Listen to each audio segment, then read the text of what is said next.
Maka sama dengan orang Kristen pun selama masih mengimani Bible, mengimani Injil, dan di dalamnya ada ayat-ayat yang mengisahkan adegan pembunuhan kepada Yesus Kristus di tiang salib, dan itu diprakarsai oleh orang Yahudi. Selama orang Kristen mengimani Bible itu, selama itu pula mereka akan membenci Yahudi. Karena Yahudi yang membunuh Yesus Kristus. Nah, berarti kalau ada orang Kristen yang sekarang bersedia untuk bersekongkol dengan Yahudi, maka ini orang-orang Kristen yang sudah tidak mengindahkan lagi Bible. Nah, gitu ya. Jadi sudah sekuler, sudah liberal. Nah, sekarang kita cari tahu kenapa Barat nih, ya, Kristen Barat menjadi sekuler dan liberal. Nah, kita lihat ini dulu ya. Kalau Yahudi nanti kan Zionis tuh yang sekuler liberalnya itu. Kenapa Yahudi itu menjadi sekuler liberal? Kalau Yahudi nanti kita lihat ternyata mereka itu bukan Yahudi asli gen, nasab, Bani Israel. Tapi Yahudi yang memprakarsai gerakan Zionis itu gen, nasab dari suku lain yang mengkonversi agamanya menjadi agama Yahudi. Padahal bukan turunan Bani Israel.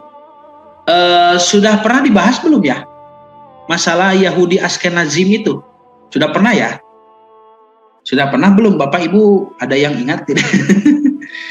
Ya, jadi Yahudi itu yang sekarang menguasai Israel bukan turunan Bani Israel. Karena Bani Israel itu sepupunya Arab kan? Harusnya wajahnya seperti wajah Arab. Tapi mereka sekarang kok wajahnya bule ya, rambut pirang, bukan turunan Semit, tapi turunan Yafis ya, dari putra Nabi Nuh itu bukan Bani Israel, Yahudi sekarang yang di Israel itu. Nah, maka itu Yahudi lah, gadungannya itu nanti karena memang mereka bukan Bani Israel. Sekarang Kristennya kenapa ini? Jadi kenapa orang Kristennya juga mau diajak kerjasama dengan Yahudi gadungan itu? Karena setidaknya ada 3 faktor yang menyebabkan orang Kristen Barat meninggalkan agama mereka.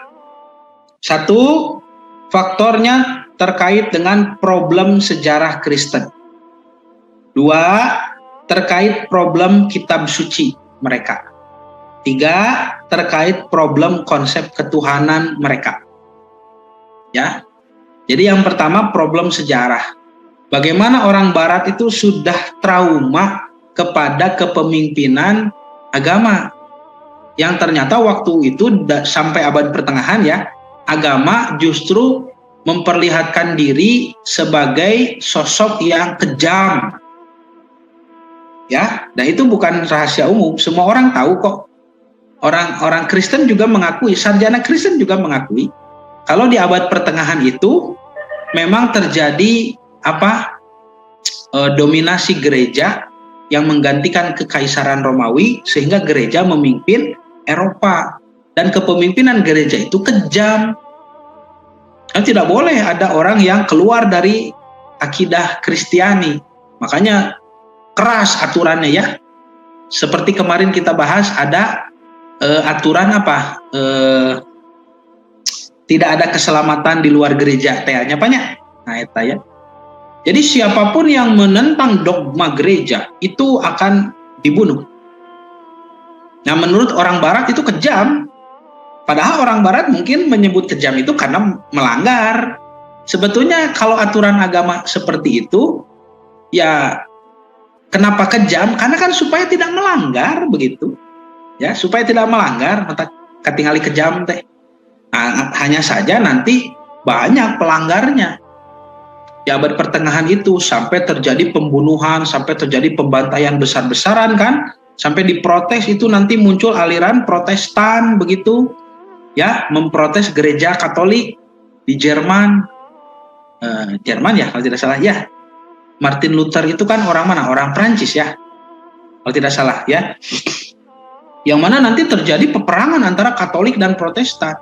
Wah, nanti ada istilah Santo Bartolomeus Days Massacre.